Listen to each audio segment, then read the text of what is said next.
Ang pag-aaralan naman po natin ngayon pong umagang ito ay pinamagatan natin little by little.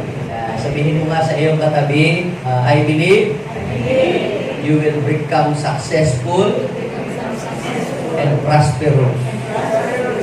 You will achieve great things, but little by little. O, sino dito gusto niya yun? Gayon. O, sino din naman gusto niya na bigla? Yung parang one day millionaire. Yan. So, pag-usapan natin bakit little by little yung ating topic ngayon. Samahan niyo po ako sa Deuteronomy chapter 7, verse 21 hanggang 23. Sa English, ganito ang nakalagay. So, do not be afraid of these people. The Lord your God is with you. He is a great God. Sabihin natin, He is a great God. And want to be feared. Okay, verse 22. Sabay-sabay. Go. Little by little, ano daw? Little by little, He will drive out this nation as you advance.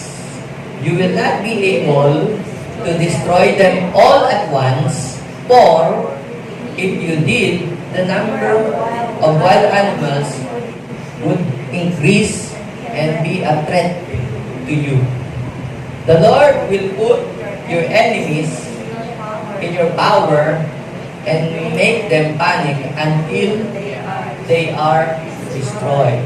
So, may the Lord bless His word this morning. So, dito ko po kinuha yung salitang little by little. Ano ba ang context nito? Pinakausap po ni Moses ang bansang Israel. Ang bansang Israel po ay nung sila ilabas ng Diyos sa Egypt. Ano ba yung Egypt? Ito po yung lugar kung saan inalipin sila ng kaaway ng mahabang panahon. Sila po ay pinahirapan, sila po ay sinasaktan doon, at sila po ay pinagmamalupitan doon. Hanggang sa sila po ay natutong tumawag, dumulog sa Diyos. Nung nag-pray sila sa Panginoon, pinadala ng Diyos si Moses, at sila po ay inilabas sa Egypt, doon po sa place of slavery. So nakalaya po sila. Ang pangako ng Diyos, dadalayin sila doon sa mainam na lugar. Doon sa lugar na punong-puno ng kasaganaan. Maraming pagkain, nakaprepare na lahat. Sabi ng Panginoon, titira kayo doon sa mga tahanan, hindi kayo nagtayo. Tapos iinom kayo doon sa mga balon na hindi kayong naghukay. Bibitas kayo ng ubas na hindi kayo nagtanim. Yung sabi, yung place na pupuntahan nyo ay sagana sa milk and honey. So, kapag sinasabi yon ay dinidescribe ni Moses na yung place na pupuntahan nila is a place of abundance. Pero hindi po nakarating sila doon overnight. Hindi po yun instant na nangyari. Actually, sabi ng Panginoon doon sa Tagalog, ipapasakop niya sa inyo yung inyong mga kaaway. Kaya lang, sabi ng Panginoon, hindi ko bibiglain. Sabi ng verse 22, pag binasa niyo yung sa Tagalog, yung Deuteronomy chapter 17, verse 20, sabi unti-unti. Sabihin natin, unti-unti. Yan, lilipulin sila ni Yahweh. So, bakit kaya unti-unti? Ba't hindi biglain agad ng Panginoon? Siguro, minsan, ay nagtataka tayo, bakit pag tayo ay nagpe-pray kay God, hindi agad, ibigay agad ng Diyos sa atin ng isang bagsak yung ating blessing. O kaya pag may problema tayo, bakit pag tayo ay nagpe-pray, hindi agad tanggalin agad bigla ng Diyos yung ating pong mga problema. Bakit pag nagpe-pray tayo ng pagpapala, bakit ang binibigay agad lang ng Diyos sa ating pagpapala ay sa araw na ito? Bakit hindi ibigay agad ng Diyos sa atin yung pagpapala para sa isang taon? Bakit give us this day our daily bread? Ba't inuunti-unti pa ng Diyos? Dapat, kung ako sa Panginoon, ibuhos na agad niya lahat. Sabihin ko sa iyong katabi, may dahilan si Lord. Bakit niya inuunti-unti ang pagbubuhos ng mga blessing, ang pagdating ng promotion? Bakit inuunti-unti ng Lord? So, sabi po sa Exodus chapter 13, verse 17 and 18. Basahin niyo to. Nang payagan na ng Paraon ang mga Israelita na lumabas. Galing po sila sa Egypt. Ang sabi doon, hindi daw po sa daan patungong Filistia sila pinaraan ng Diyos. Bakit? Kahit daw po yun ang pinakamalapit. Pansinin nyo nung po sila'y umalis sa Egypt, may daan palang malapit. Pero bakit hindi pinadaan ng Panginoon doon sa malapit? At bakit pinaiikot pa ng Panginoon sa ilang? Sapagkat baka po sila mapalaban agad at magbago pa ang kanilang isip at sila'y mag-back out at sila ay bumalik ulit doon sa kanilang dating pinanggalingan. Kaya may dahilan si Lord kung bakit pagka tayo ay nagpe-pray, hindi agad niya ibinibigay yung blessing na malaking hinihingi natin. Binibigay sa atin ng Lord pero installment. Napapansin po ba ninyo yun? Ibinibigay din naman. Pero yung mga blessing na hinihingi natin, kadalasan, installment yun na dumarating sa atin. At may dahilan si Lord kung bakit niya inuunti-unti, hindi niya binibigla na yan ay matanggap natin o maranasan natin. Dahil pwede po, mga kapatid, na pagka dumating sa atin ang mga blessing ng bigla, pwede din tayong biglang maglaho sa ating paglilingkod. Marami na mga pinagpala ng biglaan, na bigla din silang nawala. Bigla din silang napahamak. Bigla din po silang napalayo sa Panginoon. Pero dahil ang Diyos ay tinawag ka at mahal ka ng Diyos, ayaw ng Panginoon na ikaw ay mapahamak. Kaya ano po ang ginagawa ng Panginoon?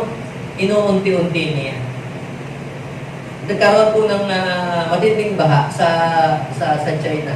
Ang nangyari po ay nawasak po yung dam po nila. Alam niyo po yung dam, ay pagka, di ba umuulan, naiimbak diyan ang napakaraming tubig. So, ngayon, ang ginagawa naman ng pinaka-administrator nila ay kailangan ibubukas nila yung mga gate. Katulad dito sa atin, sa San Roque Dam, di ba, pagka bumabagyo. Ang ginagawa po nila ay binubuksan po nila din yung gate para po lumabas po yung mga tubig. Bakit kaya hindi nila, at sinasabi kong ilang gate ang bubuksan, di ba? Hindi sinasabing bubuksan agad lahat. Unti-unti pong itinataas po yun. Dahil pagka po itinaas po yung gate ng mataas na mataas at bumulwak ang napalakas na tubig, ano pong mangyayari? Disaster. Instead na makatulong sa mga halaman, ang mangyayari, masisira tuloy yung mga halaman. Pupunta ho ako kahapon dyan dito sa may part ng Kasingan.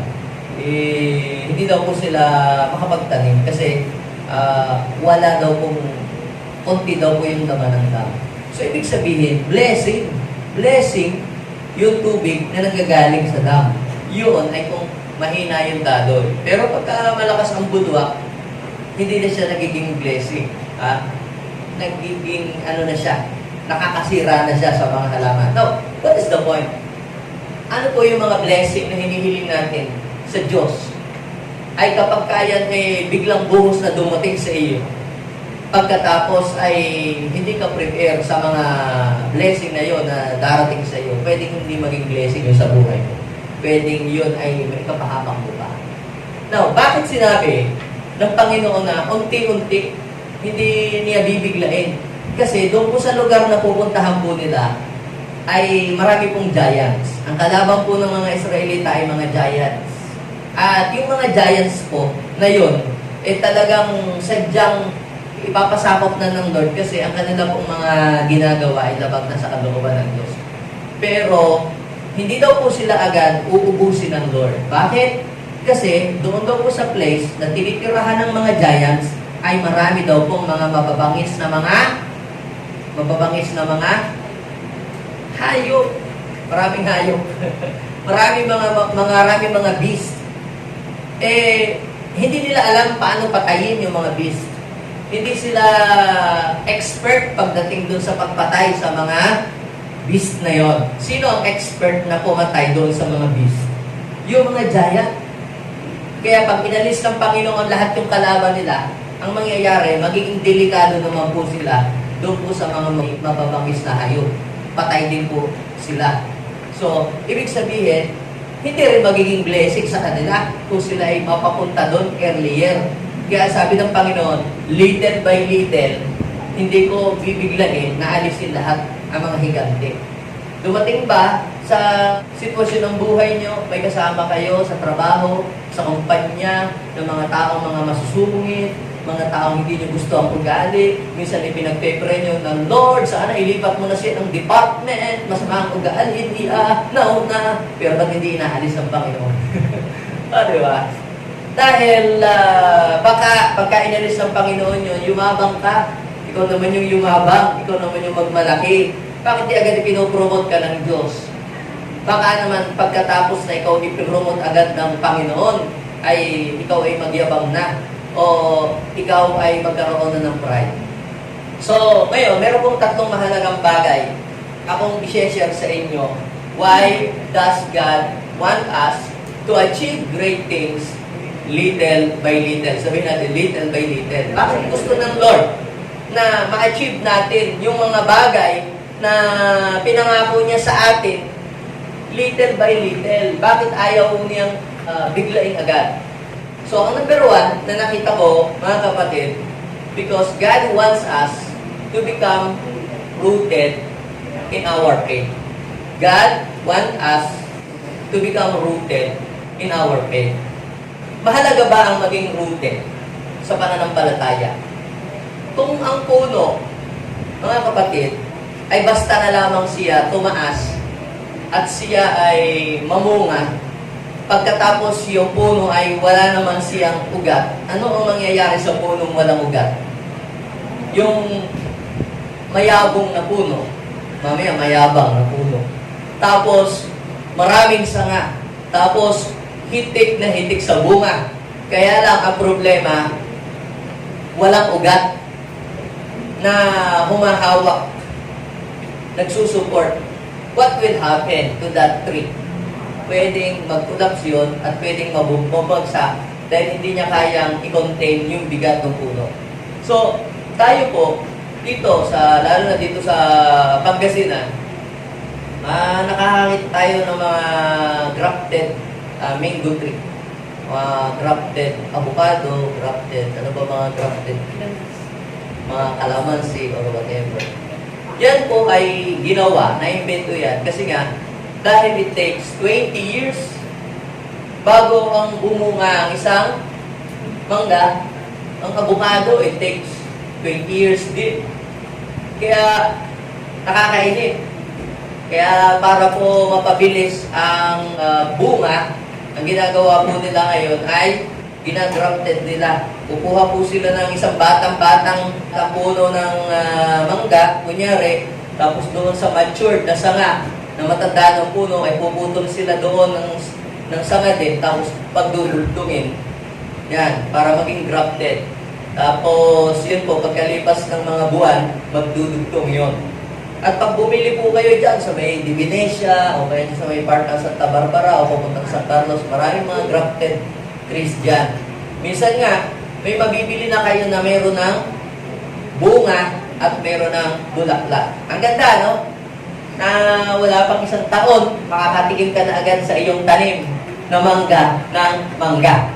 Kaya lamang, sa palagay mo, kung halimbawa kaya bumunga, after 1 year ay bumunga ng isang kaing na mangga, yung iyong grafted mango tree, what will happen to your mango tree? Ha? Patay ang puno. Bakit? Kasi hindi niya kaya yung isang kaing na bunga. Sa amin po, sa Isla Verde, yung pong aking uncle, panganay ng kapatid ng aking ama, ay nagpatanim po yan ng mga 100 puno ng grafted mango. Yung Cambodian mango, yung malalaki talaga. 5 years. 5 years na hinintay at nagbunga. Mga ganito pa lang bumababa yung puno. Grabe po yung bunga. Alam niyo po yung mga Cambodian mango, parang halos kasing laki ng ulo ng sanggol na bagong panganak ang bunga. Yung mga iba pa nga, nasa lupa eh. napansin ko po na pagkalipas ng mga ilang panahon lang, hindi siya po tumagal. Mga inabot lang po siya ng 5 years. At na mga namatay na din po. Bumunga nga po agad, pero hindi po nagtagal. Yung iba po, nung bumagyo, gumanon, yung tumumba. At yung iba po ay, basta hindi tumagal. Bakit po? Kasi, hindi po proportion. Alin ang tumatagal na puno? Yung punong grafted o yung punong tinanim mo ng normal na tanim?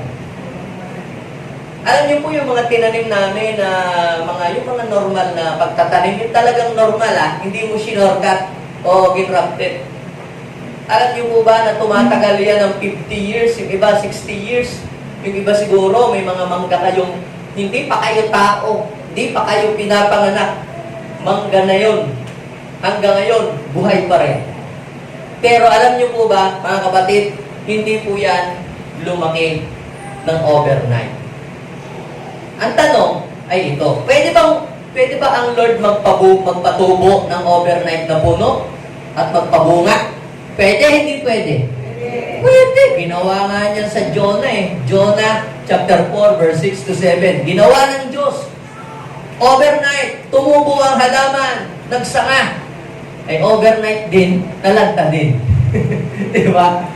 So, yung pong great oak tree, it takes time po yun bago nagbunga. Yung great mango tree na pinipitas natin ng mga kaing-kiing na bunga, ay hindi mo yun lumaki ng bigla, hindi lumaki ng overnight. Yun yung lumaki ng little by little. Bakit?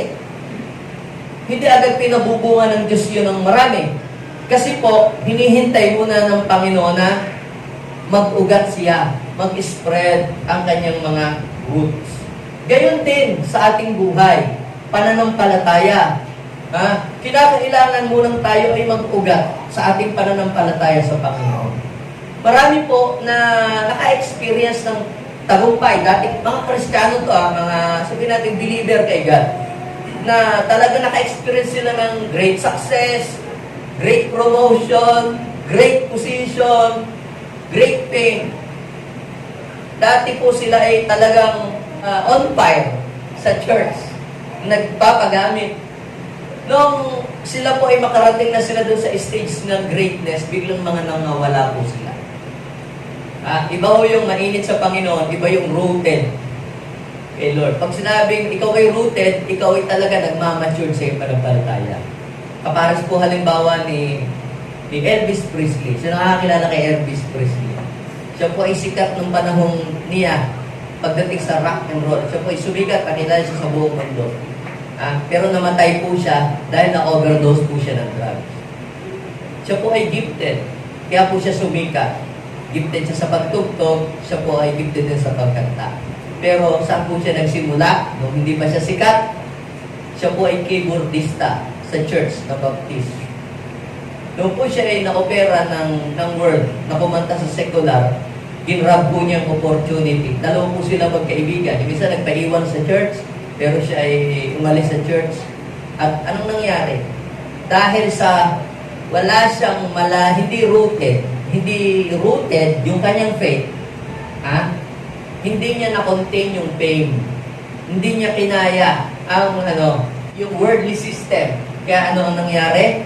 Siya po ay napalayo sa Diyos. Siya po ay naging drug addict.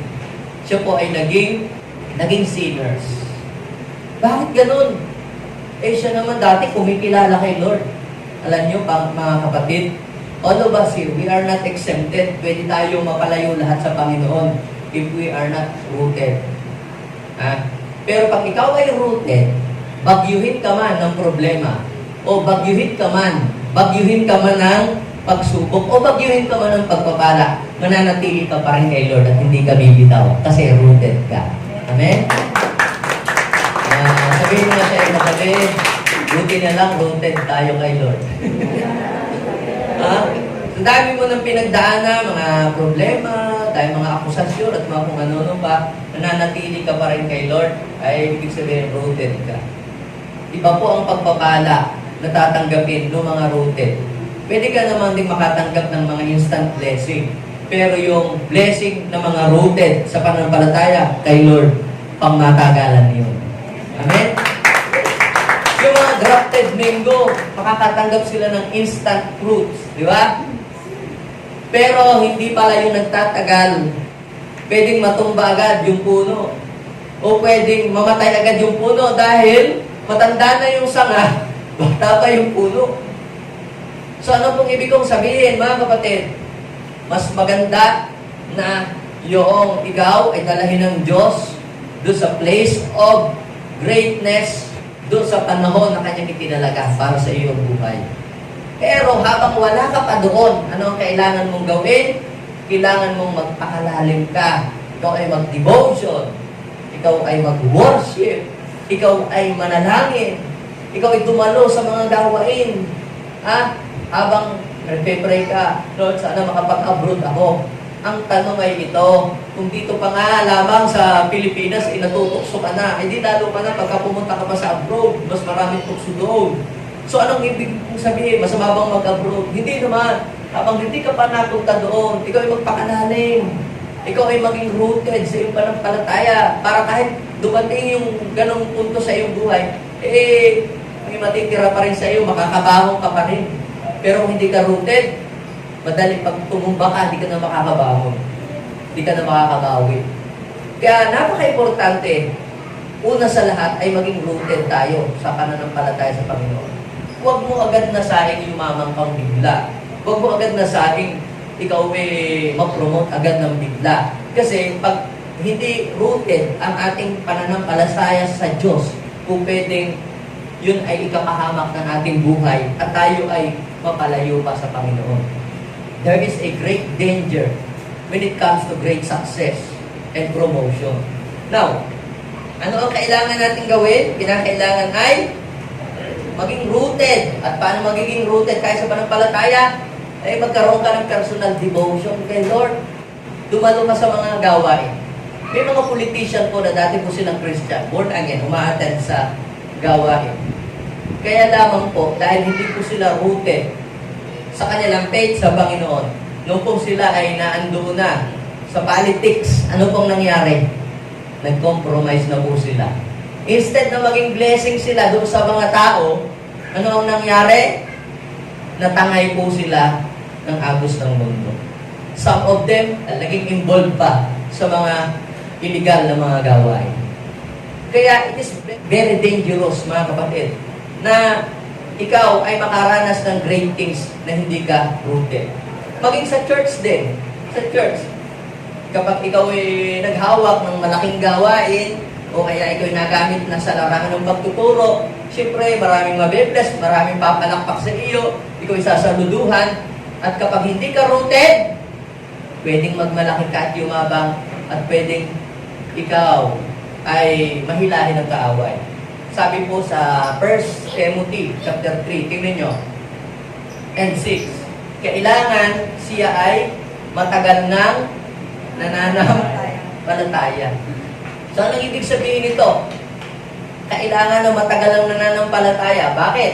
Sapagkat kung hindi, baka siya ay maging palalo at mapahamak gaya ng diablo.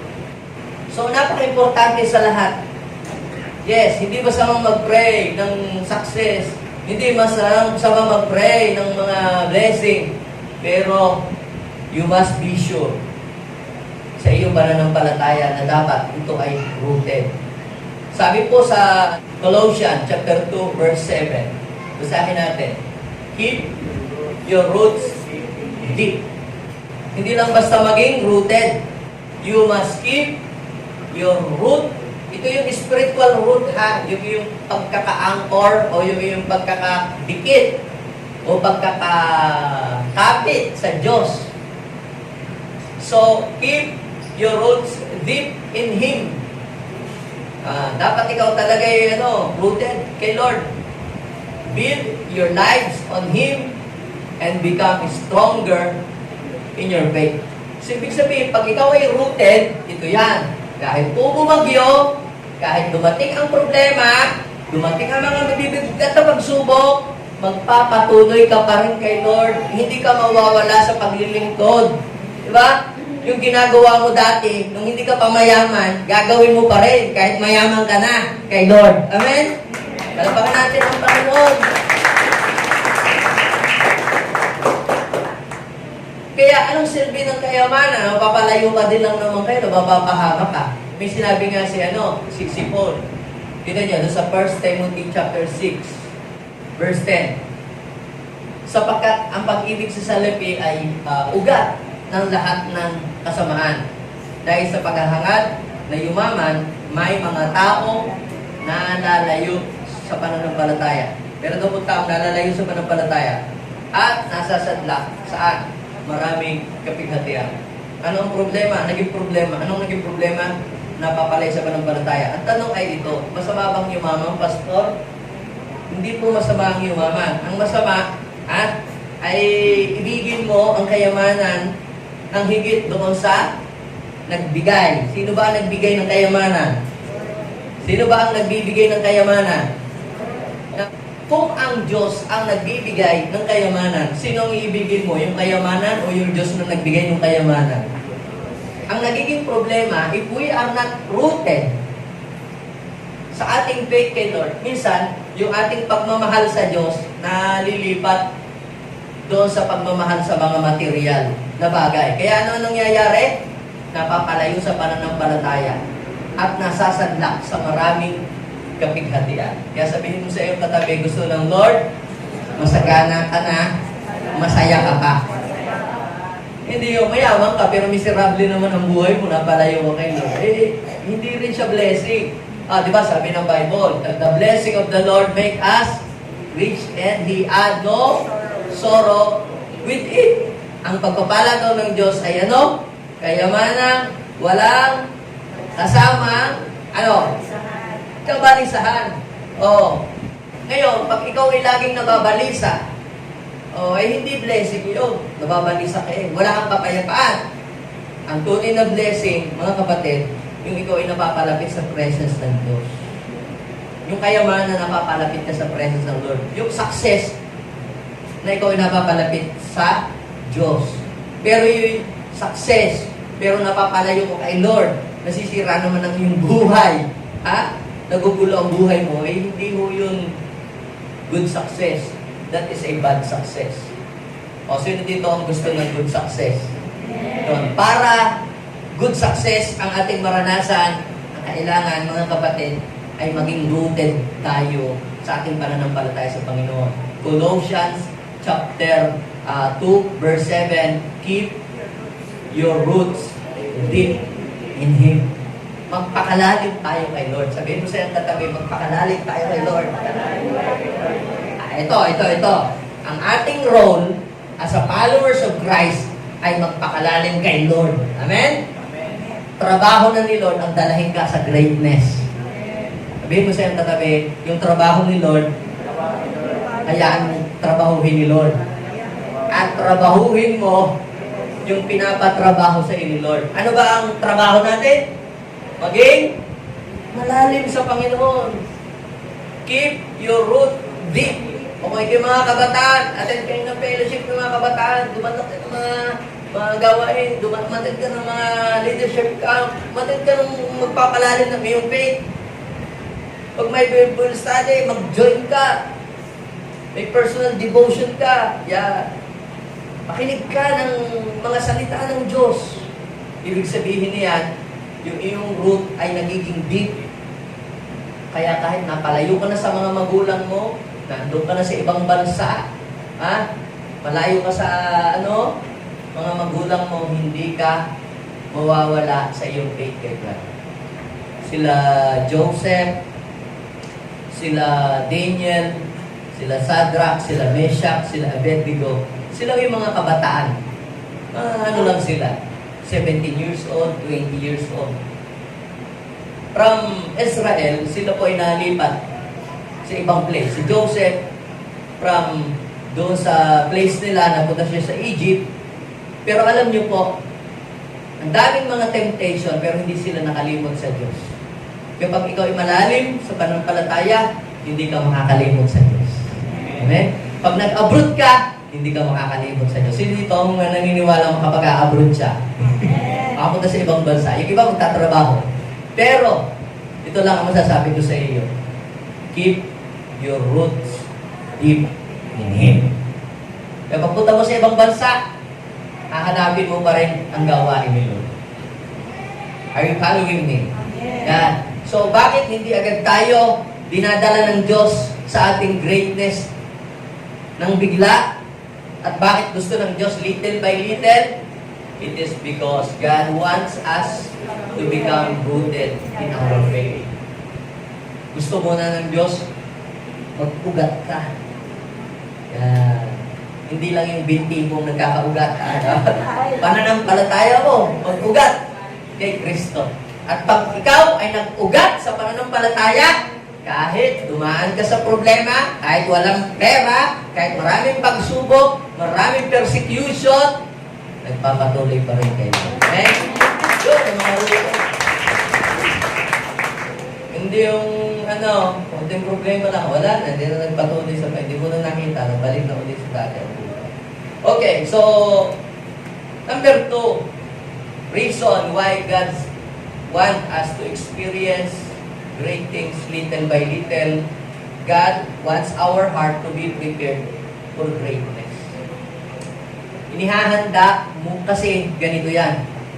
Kaya hindi binibigla ng Diyos kasi inihahanda muna ng Diyos ang iyong puso, ang iyong damdamin bago kaniya dalahin doon sa lugar na gusto niyang paglagyan para sa iyo. Naka-encounter na kayo siguro yung mga estudyanteng mga genius. Mga magagaling talaga ang mga bata. Minsan pag sobrang galing, di rin normal. Yung alam yung mga na-accelerate, grade 1, nagiging grade 3, o kaya grade 2, biglang nagiging grade 5. Pag tingnan nyo, wow, galing! Ang talino. Yeah. Gusto nyo ganon? Maganda naman, kasi una, makakatipid ka. Biro mo yun, kung from grade 1, biglang naging grade 6 agad. Ilang taong tuition yung nilampasan mo. Kaya lang po, ang problema, magaling intellectually, academically, pwedeng ang kanyang mind ay bright, but her emotion is not prepared sa environment na kanyang pupuntahan. Ang dami pong mga gano'n, yung biglang na-accelerate sila, tapos, siyempre, yung mga kasama nila, iba na yung damdamin, iba yung matured sila pagdating sa kanilang damdamin. Kaya yung iba nagkakaroon ng culture shock.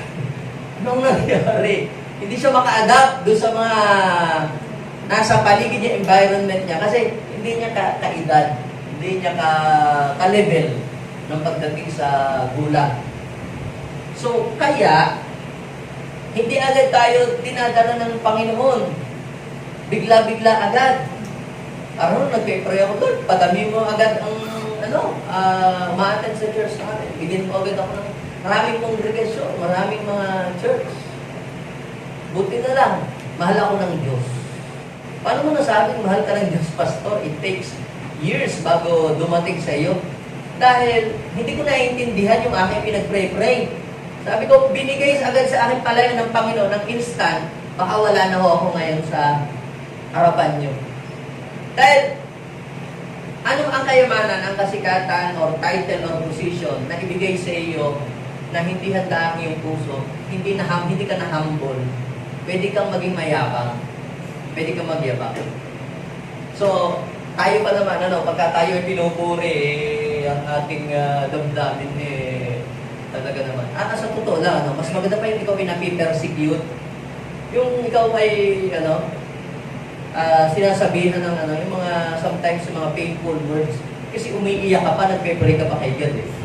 Ang pinakadelikado pala sa buhay ng isang tao, yung siya ay pinapalakpakan at siya ay laging pinupuri. Madidevelop ang pride sa kanya. Ang sabi ng Bible, pride goes before fall. Sina Joseph, ang Panginoon ay nagpakita sa kanila ng mga dakilang bagay na paglalagyan sa kanila ng Diyos, di ba? Pinakita sa kanya ng Diyos yung future na gagawin ng Lord sa kanya. Pero bago po ginawa ng Diyos yun kay Joseph, mapapansin po natin na ang heart ni Joseph ay binrake muna. Binrake muna ng Lord. Minold muna ng Diyos ang heart ni Joseph. Saan? Sa pamamagitan ng mga pagsubok. Tinanggal muna yung mga pagiging mga matatampuhin, pagiging mga mararamdamin.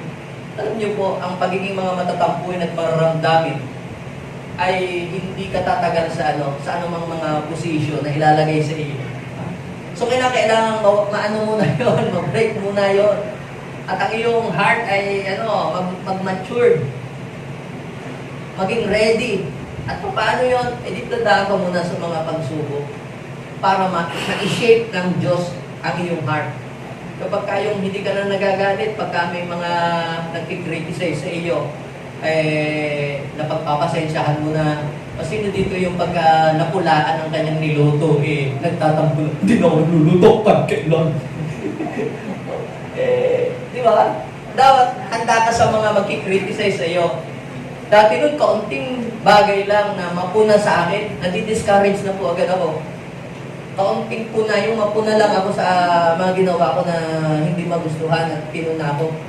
Ang dali kong ma-discourage. Ngayon, kahit sabihan ako ng negative, hindi ko na masyadong dinadamdam. Ibig sabihin, pag hindi mo na dinadamdam, kahit sinabihan ka ng negative, ay hindi ka na nagdadamdam, hindi ka na nagtatampo, ibig sabihin, nagmamature na ang iyong heart.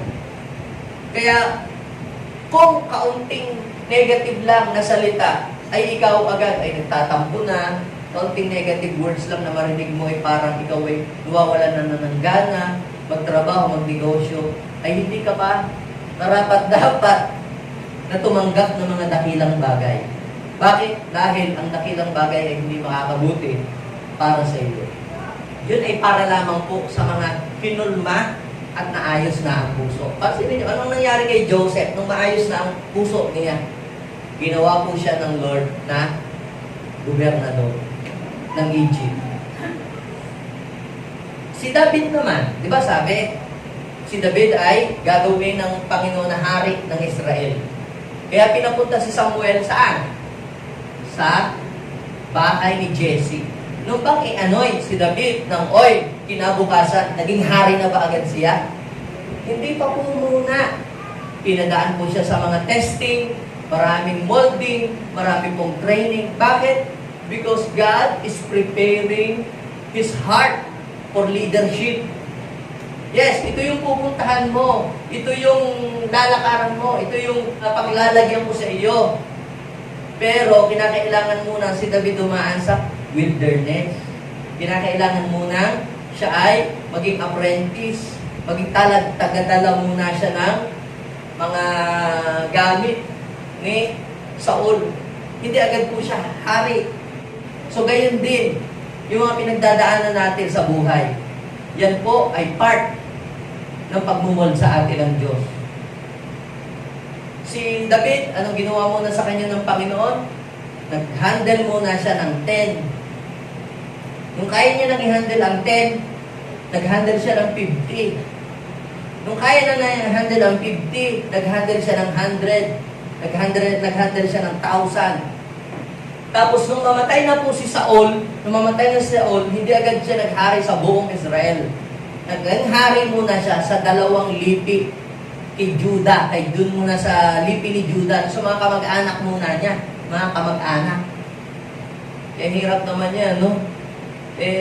Dun pa nga lang sa sarili nating bahay, hindi na natin mapamunuhan. Paano pa natin mapapamunuhan yung buong Pilipinas? Parang ganon, ano? So si David, hindi po agad naghari sa buong Israel. Doon muna sa kanyang mga kamag-anak.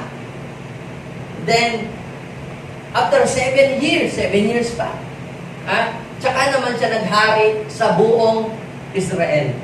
Napansin niyo, sabi ng Lord, i-anoint si David para gawing hari ng Israel.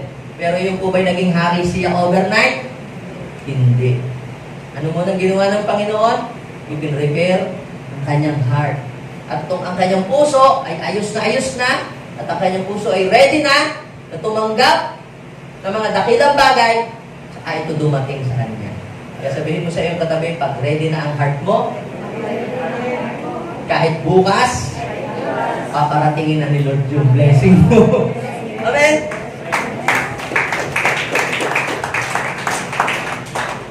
So, 1 Peter, basahin natin yung 1 Peter, chapter 1, verse 3. Sabi doon, so then, prepare your hearts. Sabihin mo nga yan sa iyong katabi, prepare your heart. O, sa kabila naman, prepare your heart. God will bring you into the place of greatness. Pero ito, ang sasabihin ko sa ating lahat dito, prepare your heart. Kasi pag ikaw ay naandoon sa place of greatness, hindi lahat masaya. May mga maiinggit sa iyo. Merong mga magtataas diyan ng kilay. At pag ikay matampuhin, baka hindi ka tumagal doon. Baka umayaw ka. Prepare your heart. Bakit? Kasi the greater the blessing, the greater the problem.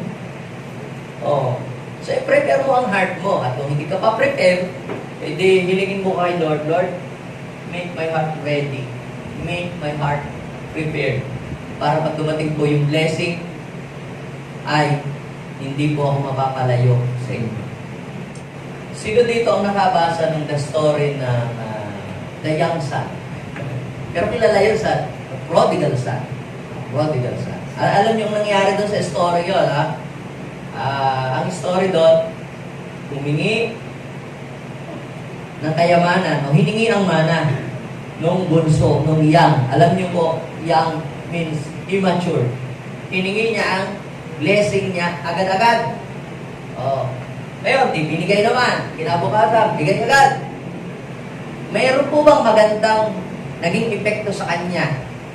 Yung biglang natanggap agad niya yung malaking kayamanan. May maganda bang naging epekto sa kanya? Wala eh. So, ibig sabihin, meron palang danger kapag ka binles ka agad ng bigla na ang iyong heart ay hindi prepared. So, anong nangyari? Binenta niya lahat ang kanyang ari-arian, lumayo sa puder ng kanyang mga magulang, ay lumayo, walang nagme-mentor, walang nag-guide.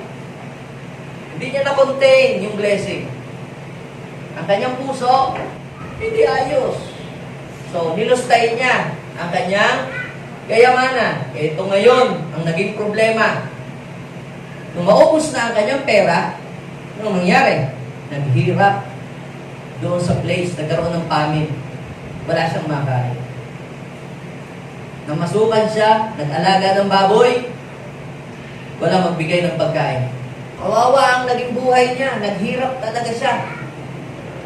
Namasukan sa kung saan pwede niyo mapasukan, pero alam niyo po, hindi enough yung kanyang sahod para matugunan ang kanyang pang-araw-araw na pangailangan. And because of that experiences, may nabago sa puso niya. Alam niyo, napagtanto niya, nasabi niya, mabuti pa doon sa amin. Kasi yung mga katulong ng tatay ko, maraming mga pagkain. When he comes to his sense, sabi, sa 15 verse 17 ng Luke, napagtanto niya, napag-isip-isip niya, mabuting umuwi. So, sometimes God is allowing us to pass through different trials and circumstances kasi doon lang tayo mamumold talaga eh. Doon lang talaga mamumold yung ating heart eh. May mga pagtuturo, pagtutuwid, na kahit na ilang paulit-ulit ng preaching na ating marinig ay hindi pa rin natalab sa atin. Until dumaan tayo sa mga painful experience ng revival. Tanungin mo nga yung katabi, what is your painful experience in life? Yes, all of us here. All of us here. May kanya-kanya tayo mga painful experience. Yun nga iba, shameful experience. Me, I have many painful experience. I have many shameful experience. Bakit pinaranas sa akin ng Panginoon yun? Kasi minsan di ako nakikinig, kahit preaching, ayaw ko tanggapin because of my pride. Ayaw mo makinig ka, sige, papadaanin ka sa kahihiyan, papadaanin kita sa mga painful experience. And then, Pag dumaan ka na doon, tsaka ka matututo. Oh. Kaya blessing din ang dumaan sa mga painful experience at sa mga shameful experience. Bakit? Kasi yun ang lesson na hindi natin kailanman malilimutan sa buhay natin. Yung preaching ni Pastor Cleo, baka bukas makakalimutan na ninyo eh. Tama? Pero yung mga painful experience na nagbigay sa iyo ng aral, malalim na aral, hindi mo makakalimutan yun hanggang sa iyong pagtanda. Diba? Do you agree with that? May mga painful experience kayo sa buhay ninyo na hindi ninyo makakalimutan na because of that, kaya kayo gumaling, kaya kayo tumalino, kaya kayo humusay because of that. Bakit? Minsan naranasan nating mapahiya. Yung, sino dito yung nangutang tapos hinabol siya ng maniningil. Diba? Yun ay isa sa mga experience na talaga. Kahit sabihin natin sa preaching na, ayun nga po sabi sa Bible, ang mga nangungutang ay alipin ang nagpapautang. Alam na natin, yun narinig natin. Pero nangungutang pa rin tayo. Di ba? Bagamat, narinig na natin sa preaching na ang nangungutang ay alipin ang nagpapautang. O. Pero, nangungutang pa rin tayo. Until one day, nangutang tayo. Pagkatapos, siningil tayo, kung hindi tayo makabayad, napahiya tayo. At dahil doon sa ating mga shameful experience na yon, sinabi natin sa ating sarili, mula ngayon, hindi na ako mangungutang. Diba? So, kaya may mga painful experience na inaalaw sa atin ng Lord yun para tayo ay baguhin ang puso. Bakit? Gusto ba ng Lord na tayo ipahiya niya kaya ginagawa niyo? Hindi. Because God is preparing you for great things that He has planned for your life. Amen? So, nawa, maging katulad po tayo ni John the Baptist. Pag tayo ay nasa place of greatness, maging katulad tayo ni John the Baptist. Ano ba sabi niya? He must become greater and I must become less. So, kahit nandudong ka na sa place of success, sabi natin masagana ang buhay mo, pero kailangan laging ilagay mo sa iyong puso na nandoon ka because God is great. Kung kagaya ni John, he must become greater and I must become less. So, pangatlo, ulitin natin. Number one, bakit? Why does God want us to achieve great things little by little? Because God wants us to become rooted in our faith. Pangalawa, God wants our heart to be prepared for great things or greatness. At ang pangatlo, ito, God wants us to learn more by going through the right process. Sabihin natin, right process. Right process. Yan. Lahat po ng bagay, yan man ay sa pagpasok sa school, yan man ay sa pagbibuild ng business, o maging sa paglilingkod, lahat po, yan ay may mga process tayong pagdadaanan. At kapag yung process na yun ay nilikdangan natin o hindi natin dinaanan, mamimiss natin yung mga bagay na gustong ituro ng Diyos sa atin at gusto ng Diyos na matututunan natin. Halimbawa, kunyari ako ay may pera. Gusto ko agad maging kunyari ako ay grade 1. Gusto ko na agad maging grade 5. Gusto ko bayaran ko yung babayaran ko yung principal, babayaran ko yung school, bigyan na lang ako ng diploma. Pwede ba yun? Kung mayaman ako? Pwede siguro, no? Sa huwag nyo na sasabihin, no? Pwede yun, pwede. Kaya lang, ang problema, na-miss ko yung multiplication, na-miss ko yung mga subjects na dapat kong matutunan. Kasi, shinortcut ko. Kaya pansinin ninyo yung binasa ko po sa inyo kanina, ng payagan, di ba sa Exodus, chapter 13, verse 17 to 18, ng payagan ng Paraon, ang mga Israelita na umalis sa Egypt Hindi sa daan papuntang Pilistea sila binadaan ng Diyos, bagaman yun ang pinakamalapit. Ibig sabihin, meron pala talagang shortcut. Kaya sabihin mo sa iyong katabi, there is no shortcut into success. Pero pwede naman pala pabilisin ng Diyos. Ba't hindi nga ginagawa? Kasi nga, mamimiss mo yung mga lesson na gusto ng Diyos na matutunan mo sa buhay. Di ba? Mamimiss mo yung mga aral na dapat matutunan mo. Kaya nagpapasalamat ako sa Diyos. Lord, salamat po dahil hindi mo agad pinalaki agad ng bigla o pinadami agad ng bigla yung mga dumadalo sa amin. Bakit? Kasi po, naranasan ko talaga little by little. Nasubukan ko talagang magsimula sa isa, sa dalawa, hanggang sa unti-unting dumami. Yung pala po, marami po palang mga pastor akong igagay at marami mga pastor pala akong i-mentor na nag-i-struggle dahil sa mga small beginnings po nila. At napansin ko po, yung aking mga karanasan, yung aking mga pinagdaanan, yun ay nagiging contribution para ma-encourage ko po sila at mag-guide po sila. Yes, bagamat meron po talagang mga taong magagaling na pag nagsimula agad, 100 agad ang na-attend. Siguro ibang level yung ability nila. Siguro tinawag sila sa ganun. Ako tinawag ng Diyos ko ng Diyos sa maliliit na pagsisimula eh.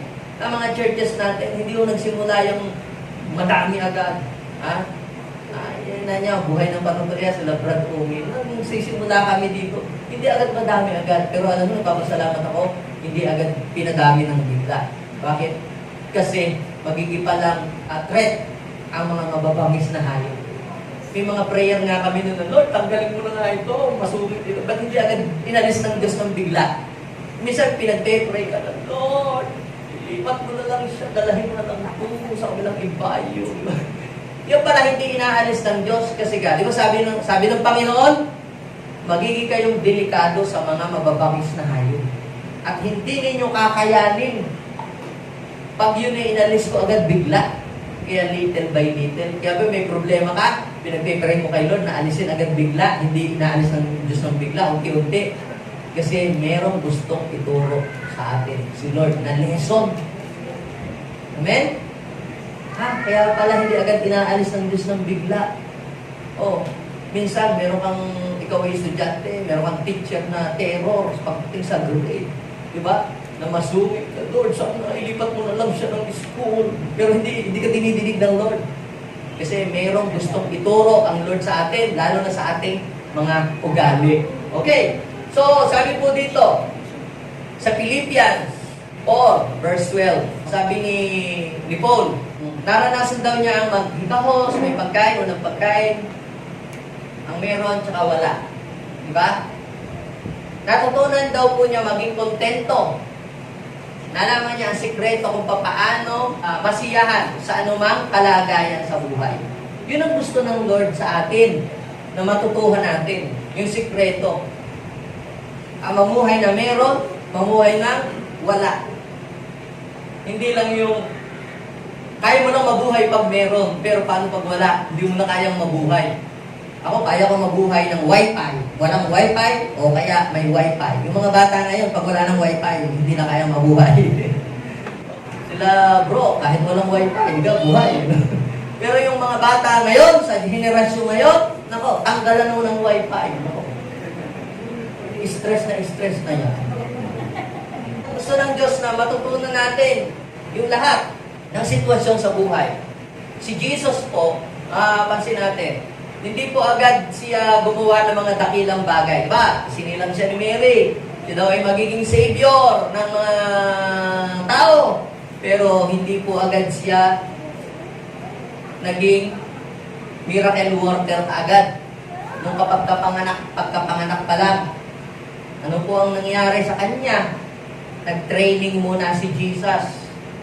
Nung po siya ay 12 years old, siya ay nag-enroll sa school. Siya po ay pumasok. 17 years of preparation na nag-aral siya ng law. Kasi ang mga Hudyo po na lalaki ay required na mag-aral pagka po sila tumungtong na sa 12 or 13 years old. Ang tawag po doon sa kanilang school na pinag-aaralan ay bar mitzvah. So, ibig sabihin, son of commandments. So, kinakailangan mag-aral sila ng salita ng Diyos. Mag-take sila ng lesson at mag-memorize ng verse. So, nung mag-graduate na si Jesus, nung siya ay 30 years old na, siya po ay nagpabaptize kay John the Baptist at doon, napos po siya ng Espiritu, then saka pa lamang po siya nagsimula na maglingkod sa ministry. Gayon din, tayong lahat, mga kapatid, yung mga pinagdadaanan natin sa buhay, yung lahat ng mga problema na na-experience mo, yan ay mayroong lesson na gusto si Lord ituro sa iyo. Ang kailangan mong gawin, take those lesson. Huwag mong kalilimutan, huwag mong iwawala. Bakit? Dahil magiging blessing yung mga pinagdaanan mo sa susunod na henerasyon. Pwede sa mga anak mo, pamangkin mo, mga apo mo, mga mahal mo sa buhay. Lahat ng pinagdadaanan natin, mga kapatid, yan po ay lesson na pwede nating i-pass to the next generation. At pagkatapos na ikaw ay matuto sa iyong karanasan, matuto sa mga pinagdaanan mo, matuto sa mga nangyari sa buhay mo, anong kasunod na mangyayari?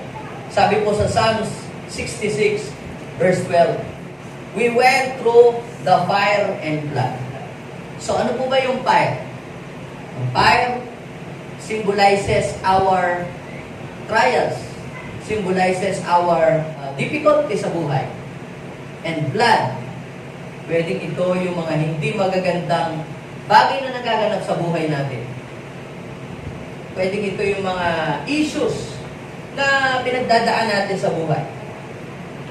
At kapag ka ikaw ay natuto sa mga bagay na yun, we went through the fire and flood, but you brought us to a place.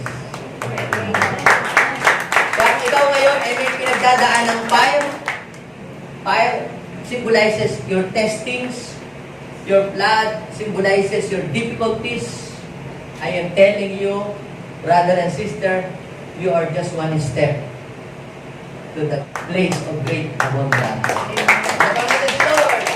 Yung naniniwalang dadalhin ka ng Lord doon sa place of great abundance, tumayo, ideklara natin sa ating buhay, Lord, nananampalataya ko that someday you will bring me into a place of great abundance. Sa tamang oras, sa tamang panahon na itinakda ng Diyos, itinideklara ko lahat ng mga nandiritong nakinig, nagrema sa kanyang puso ang salita ng Diyos. The Lord will bring you into the place of great abundance. Panginoon, maraming salamat dahil Ikaw, Panginoon, ang tumawag sa amin na hindi mo po pinababayaan ang mga taong nagtitiwala at ang mga umaasa sa inyo. Salamat, Panginoon, dahil kayo po ang Diyos na nag-guide sa amin. Mahal mo kami, kung kaya't hindi mo agad kami dinadala doon sa place na gusto namin puntahan. Dahil gusto mo kaming lumalim sa aming pananampalataya and help us to develop our faith and to become more rooted in you, Lord, para hindi po kami mapalayo sa inyo. Panginoon, mas lalo pa kaming lumago sa aming faith sa inyo, Panginoon. And indeed, Lord, ang aming pong puso, handa mo po kami, Panginoon. Yung aming pong heart, na hindi po kami tatalikod sa inyo. Hindi kami magmamayabang, hindi kami magmamalaki, Panginoon. Kung kami pagpalain mo, kung kami, Panginoon, ay maging kilala, o kung kami ginagamit mo at maraming napagpapala sa buhay namin, Lord, hindi kami magiging mayabang. Maging tama ang puso namin po palagi. O God. At gayon din, Lord, makuha namin ang mga lessons na gusto mong ituro sa amin sa pamamagitan ng mga karanasan na dumarating sa aming buhay. Thank you so much, Jesus. Thank you so much, Lord. Salamat po sa mga aral, sa mga pagtuturo, sa mga pagtutuwid mo sa amin, Lord. Hindi ka pa po tapos sa aming buhay. Naniniwala kami, Panginoon, maging pangit man ang sitwasyon namin sa oras na ito, hindi man maganda yung pinagdadaanan namin sa oras na ito, pero Lord, nananampalataya kami in the future, you will bring us into the place of great abundance, O Lord. May mas magandang buhay at mas maayos na buhay na nag-iintay sa aming hinaharap. Pangit man ang journey namin ngayon, pero mas maganda ang naghihintay sa amin. Yes. Pangit man ang dinadaanan mo ngayon, pero may magandang naghihintay sa iyo, sa hinaharap mo. Magpatuloy ka lamang sa Panginoon at huwag kang bumitaw sa Kanya. Thank you so much, O Lord. I declare open heaven sa buhay ng inyong mga anak. Lord, prepare our heart, our lives, prepare ourselves, O God. Pwede po bang ilagay natin ating kamay sa ating puso at sabihin po natin, Panginoon, maraming salamat po sa iyong mga salita na gumagabay sa akin. Tulungan niyo po ako, Panginoon, na makalakad ayon sa iyong kalooban.